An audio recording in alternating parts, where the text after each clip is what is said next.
Right, Shalom. First off, I'd like to give an all praise, honor, and glory to Yahweh, Ba'ashem Yahushai. Yahweh, who the world literally calls God, in the name of Yahushai, who the world literally calls Jesus Christ. Secondly, I'd like to give a double honor to the apostles and elders of Great Millstone who grew well, who continue to teach us this truth.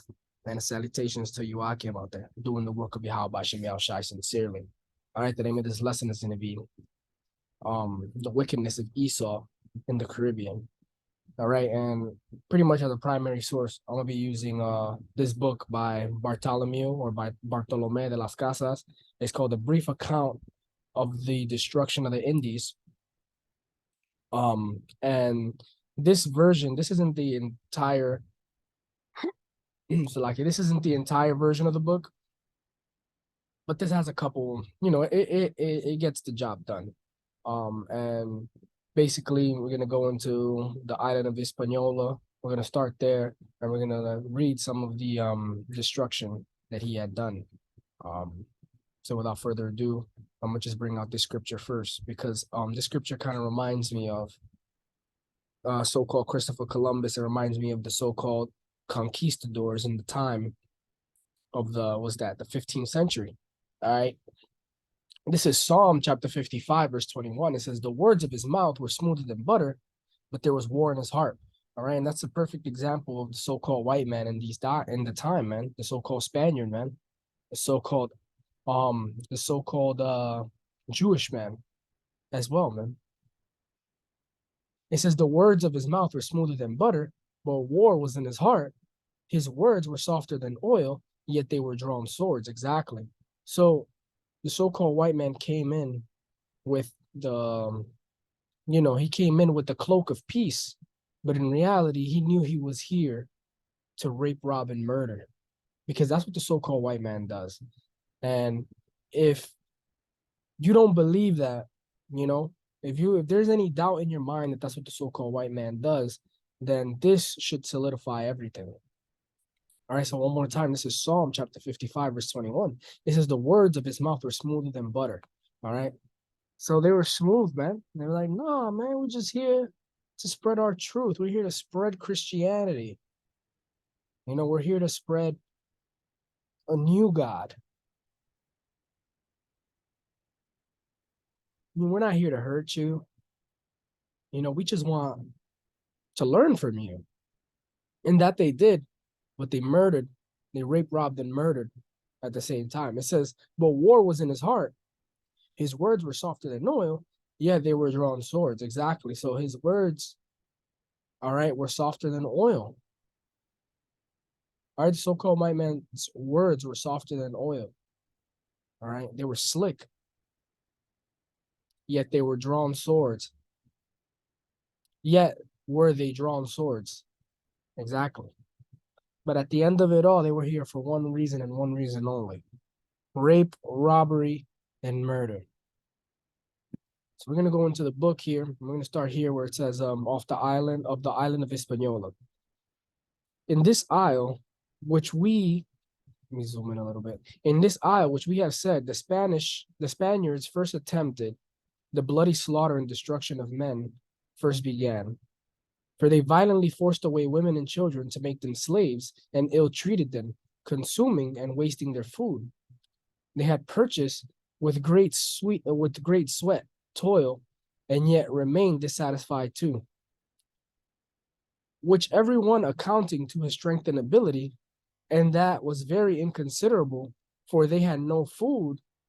For they had no other food than what was absolutely necessary to support nature without superfluity, freely bestowed upon them, and one individual Spaniard consumed more victuals in one day than would serve to maintain 3 families a month, everyone consisting of 10 persons.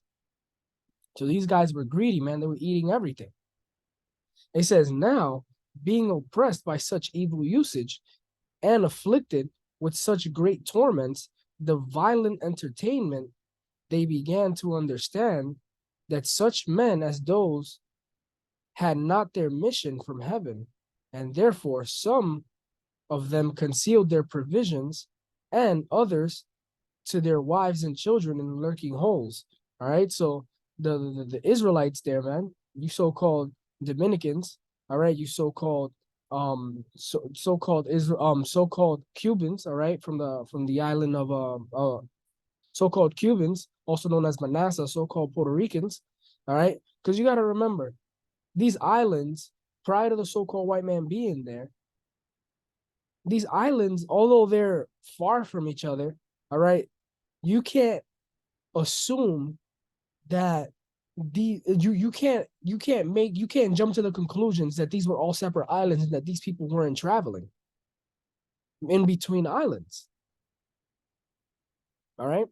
So you had a mixture of the tribes there. All right. In the island of Hispaniola and all over the Caribbean. It said,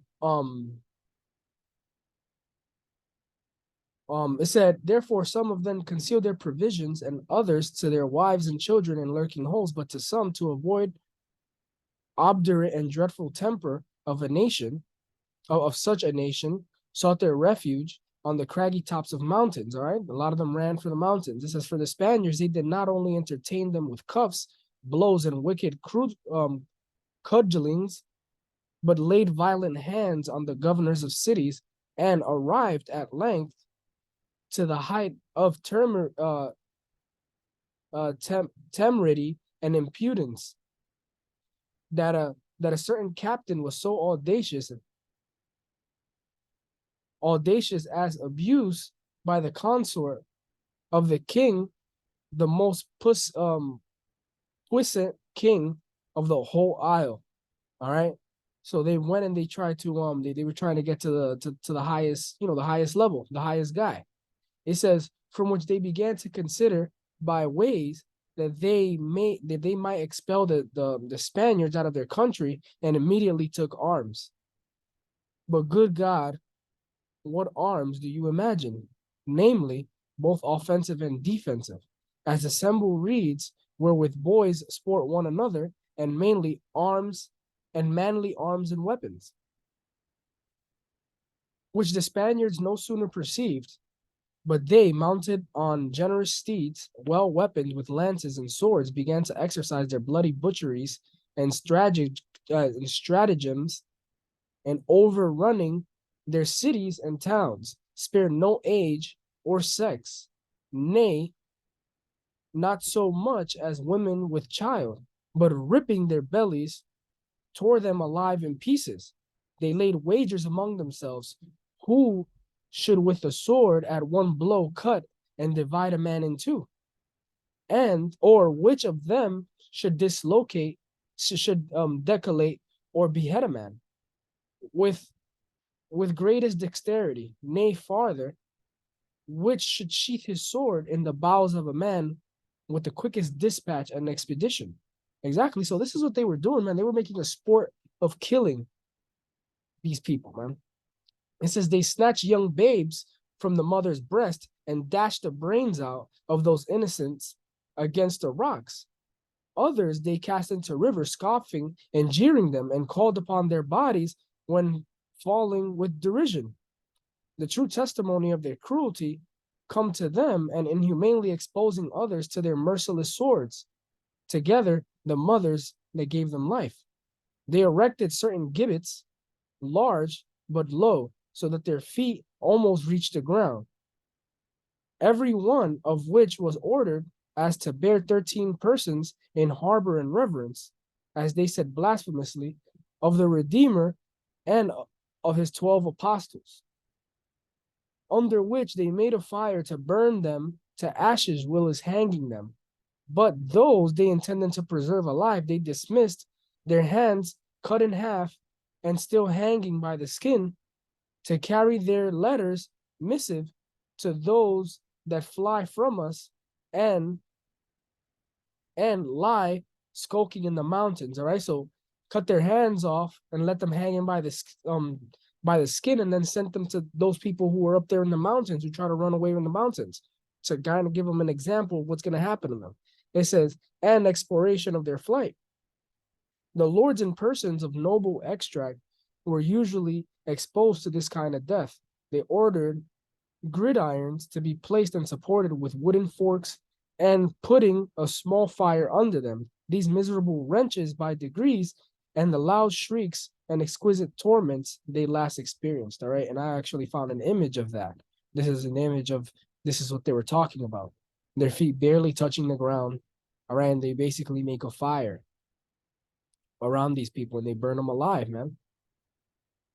And this was tactics of the so-called white man in general. All right, when he came to bring that Christianity onto the Caribbean, so-called Christianity.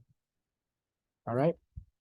Now, this image particularly is from the massacre of the Panamanian Indians, all right, 1513. But you can see that, well, this rendition, this is an artist rendition, but you can see that the tactic is still there.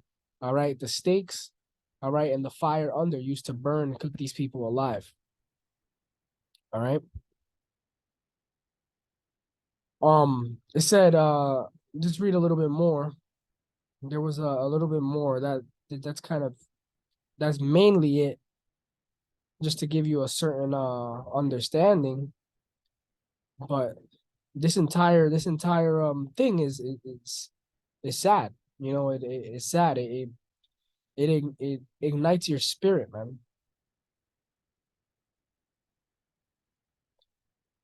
Let's read about some of the sex crimes they committed. It says the warlike engagements being over, and the inhabitants all swept away, they divided amongst themselves the young men, women, and children reserved promiscuously for that purpose. One obtained 30, another 40, and to this man 100 were deposed. To the other 200, and the more one in favor with the domineering tyrant, which they styled governor, the more he became master of, upon this pretense, and with this proviso, he should see them instructed in the Catholic religion, when as they themselves to whom they were committed to be taught, and the care of their souls instructed them were, for the major part, idiots, cruel, avaricious, infected, and stained with all sorts of vices. And this was the great care they had of them. They sent the males to the mines to dig and bring away gold, which is intolerable labor.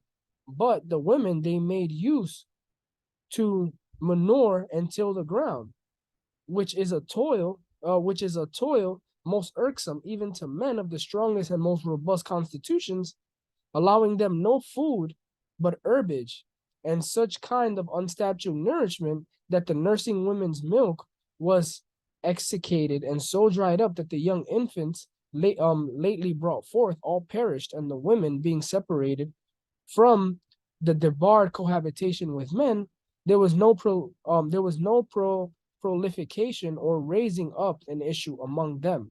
Exactly. So essentially isolated the women and isolated the men. All right, and had the men in the mines and had the women on the field. All right, it says the men died in mines, hunger starved, and oppressed with labor, and the women perished in the fields, harassed and broken with the like evils and calamities. Thus, an infinite number of inhabitants that formerly peopled this island were exterminated and dwindled away to nothing by such consumptions. All right. So I'm gonna bring out this one scripture, and then we're gonna go on for a part two so that we can look at a clip from, I don't know if it's a movie, but it's a clip. It's a movie or a short story, but basically showing some of these things. All right. So this is Revelation chapter 13, verse 10. It says, he that leadeth into captivity shall go into captivity. He that killeth with the sword must be killed with the sword. Here is the patience and the faith of the saints. Exactly. So we're reading about these atrocities, man, and we got to remember that the Lord said that he that leadeth into captivity shall go into captivity. So just as the so-called white man put us in captivity and did these horrible things, man, all right, we're going to do horrible things to them, but in righteousness, all right, and we're going to put them in chains, and we're going to put them in captivity. All right, it says, he that killeth with the sword must be killed with the sword. So just as the so-called white man killed us with the sword, all right, killed our babies with the sword, killed our women with the sword, all right, disemboweled our sons with the sword, all right, he's going to be killed with the sword. All right. So I'm gonna pause it here, and we're gonna go on for the next one, for the next part. Shalom.